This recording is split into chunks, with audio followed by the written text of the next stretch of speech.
So the question is about seeing angels. Who can see angels, and what does it mean to see angel? So first of all, we have to understand what is sight. Okay? Our perception of sight is physical, right? When I see something, it means it's physical, right? Sensible. But obviously, that's not a good definition, because when people dream, they see things in the dream, right? And prophecy, right? The prophets, they saw all kinds of visions. It was not physical. So really, the sight is within the mind. Okay? Within the mind, and also when I say that, also that needs explanation. What does it mean within the mind? Does it mean physical mind? No, it means the consciousness of the person, right? We don't really know much about like the nature of a soul with no body, without physical body, but for me it seems quite obvious that spiritual soul without physical body can still see. So sight is not physical sight, and it is not within the physical brain. So you can say that sight is an input. It comes into the consciousness. Okay? And that input can come from all kinds of different sources, right? So we gave here 3 possibilities. It can be physical, it can be a dream, it can be a prophecy. Okay? Just imagination. Another kind of sight. So when we say that somebody sees an angel, what does it mean? Simple understanding is that the angels, they don't wear a physical body.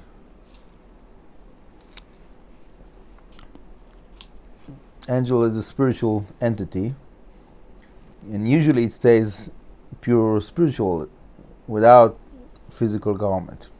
There is a possibility like that, and there's a big discussion about it in the commentary of the Ramban on Torah, on Parashat Vayera, about Avraham Avinu, that he saw the angels, right? So it's very hard to say, like the Rambam, that it was all in his mind of Avraham Avinu, spiritual sight, because then what does it mean that he was doing hospitality for them, right? Simple understanding is that he did hospitality for them. He prepared physical food for them. They had physical body, right? So the Ramban is very strong about it, that the angels have that possibility to wear a physical body, and also the Arizal speaks about it.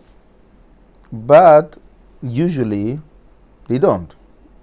Only if they really need, there's no other way to fulfill their mission, their purpose. So then they get a special permission to use that physical garment. There's a whole discussion where those garments are coming from, but we'll leave it for another class. Point is that vast majority of the times angels stays spiritual, and then to see an angel, it means to have some kind of interaction with that spiritual entity, that somehow it comes as an input into the consciousness of the person. So for him, it's like he sees that angel. Okay, so it comes as an inspiration. Yeah.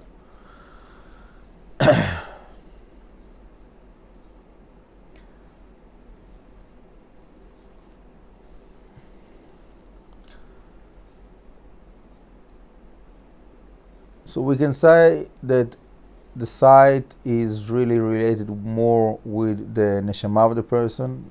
The consciousness is basically connecting the physical and the spiritual in a way.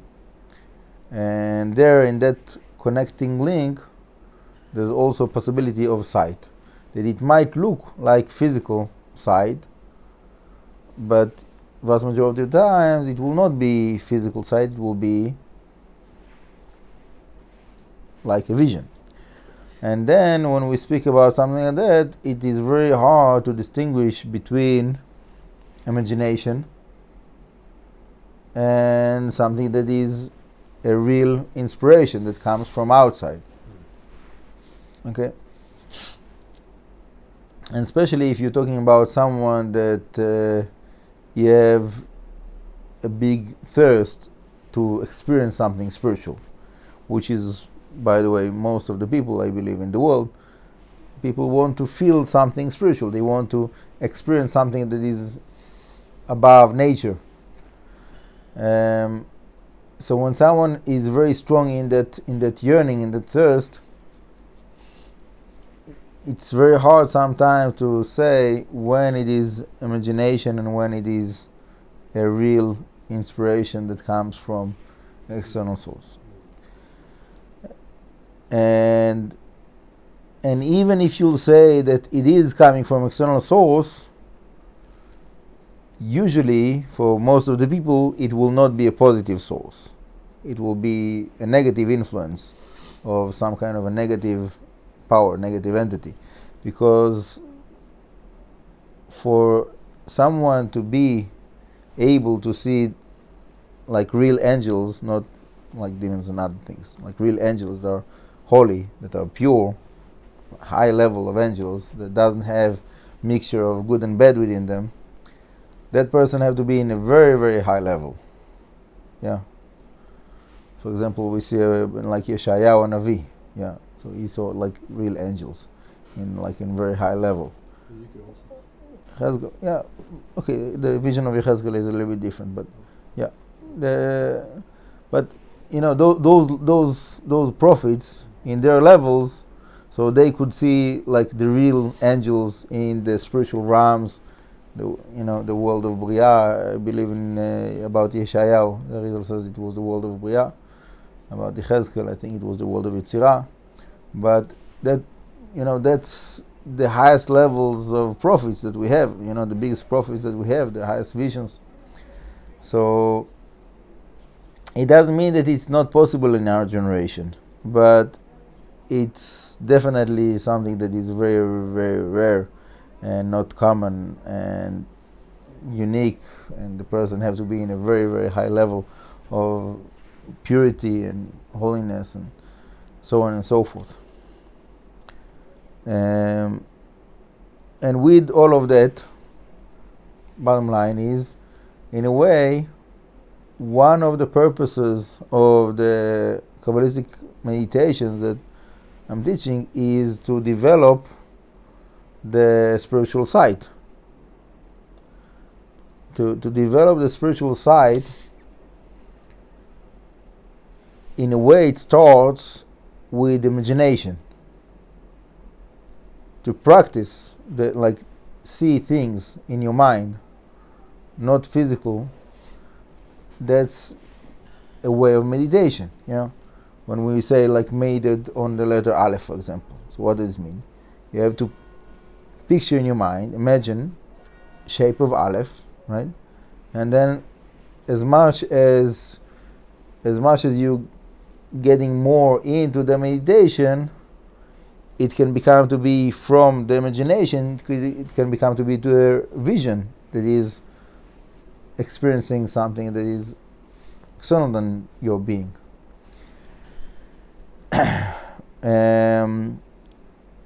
So again, I'm not saying it's not possible.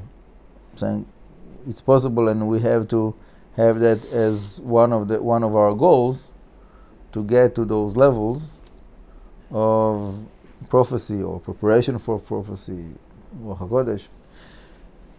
Okay, there's many discussions around it. But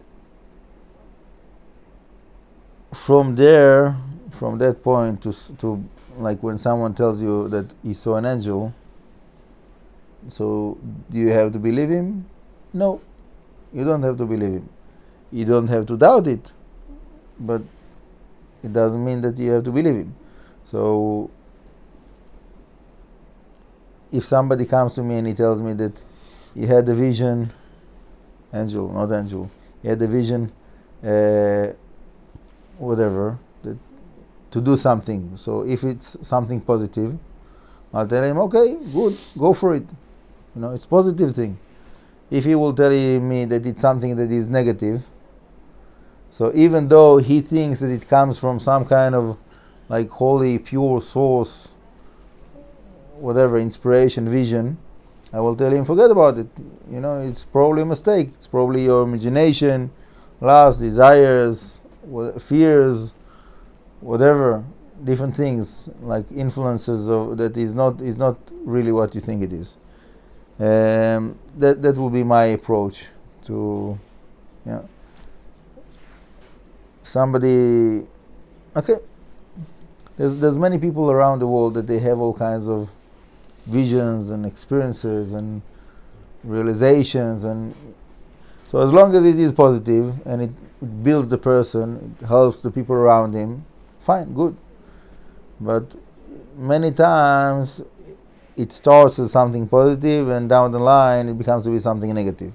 So my tradition from the rabbi that I was learning by is be careful with those things, and be careful with those people that they have those visions, because it's very hard to be there and to stay strong in the purity and holiness. Okay, there's more to say about it, but I think that I got the message. Hashem, Baruch Adonai Le'olam, Amen v'Amen.